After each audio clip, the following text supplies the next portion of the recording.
Hello, this is homework day 1 for the distributions unit for Mrs. Sorrentino and Mr. Kenzie's Algebra 2 class.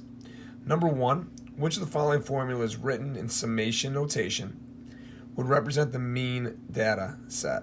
Explain your choice. Now remember, for the mean, you're going to take, it's another name as the average. You take the data points and then divide by the total number. The one that is going to work is choice 4. So if you take a look here, all right, I kind of tested it out for a few of them and also did the same. If I just took numbers 1 through 4 and divided by 4 because there were 4 numbers, that'd be the same thing as multiplying by 1/2. Number 2, the standard deviation of a population measures. Choice 3 is the average distance a data value is away from the mean.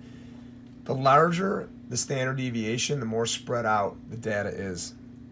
Number 3, find the interquartile range. Now the interquartile range you're going to use from Algebra 1 as a review to find the 5-number summary. So you're going to use push calc, stat, edit, and in list 1 or L1 you're going to plug those numbers in. When you do that, you'll get Q3 is 22 and Q1 is 7. In the interquartile range, just subtracting those two, so you get 15. As you can see, I also have the second steps. You would push stat, calc, and use 1-bar statistics.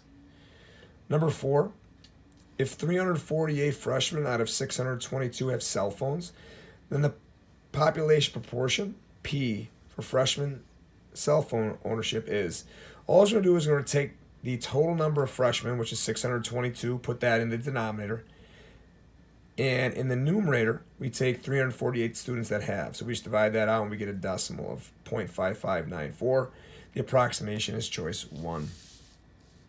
Number 5, if a population has 824 students, then about how many would be above the upper quartile?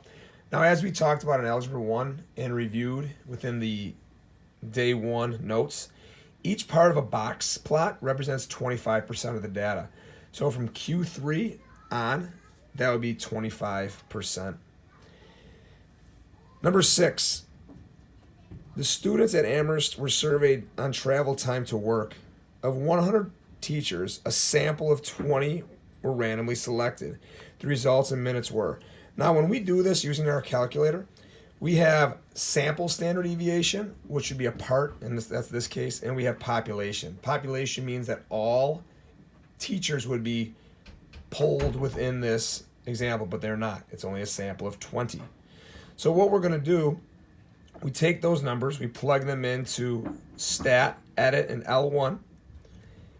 We then push stat again, calc, and 1-bar stats. And we get our mean, which is X bar, or X with a line over it. We get 2 standard deviations. Now, if you take a look, I have them right here. Those are the 2 standard deviations. We're using sample, S sub X, because we only took 11 of the 100 students. The IQR, once again, Q3 minus Q1.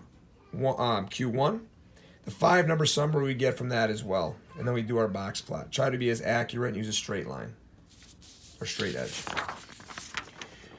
The next part we have a school is tracking freshman attendance for the first marking period. Shown below is a table summarizing their findings for the 284 members of the freshman class. First thing we have to do is find the mean. Now, what we're going to do differently, we have 2 columns. These are the days that were absent. So some students were 0 days absent, 1, 2, 3, and so on. This was the total number of students that was represented by 0 absentee days. So 158 students had 0 absent days. 64 had 1, 18 had 2. So what we're going to do is we're going to be using 2 columns in the stat. So we push stat once again, edit, and we're going to type in 2 columns. This time though, when we go to stat and calculate, we will have L1 and then L2. L2 represents the frequency, which is this one, how many times each one appeared. We get a mean of 1.04.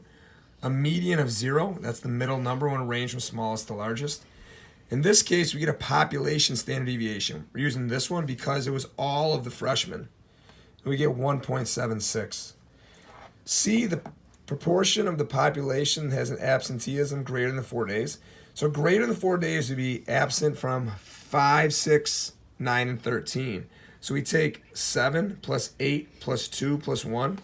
We divide by 284 because that's the total number of days that were absent. Then we divide here and multiply by 100 to get 6.3%. The next one, the heights, we're going to use the stat application again. We find the mean, rounded nearest hundredth, and then also the population. The reason why this is population is because we used all 15 players. B, now for this one, it says determine the proportion of the team members that falls within 1 standard deviation and within 2 standard deviations. So what I like to do for this, I like to take and create a bell chart, put the mean in the middle, add the standard deviation to the right, and subtract it from the left. So we're trying to figure out how many of these data points fell between 68.68 and 76.26. So then I just took each value and plugged it in. So for example, 66, that fell outside here, so I didn't graph it in between. 67, that did not. 68 didn't. 68, but 70 did. 70 is in between here, so I put those marks in. There were a total of 9 out of 15, which would have been 0.6. Now I did the same thing. That was 2 standard deviations. In this case, 2 standard deviations would be adding 1 standard deviation, then adding 2, subtracting 1, and subtracting 2. So in this case, all 15, because 66 is greater than 64, so that fell there. And then here, the largest value was 79. 79 is less than that. So all the data points fell in between. So it's 15 out of 15, which was 1. Thank you.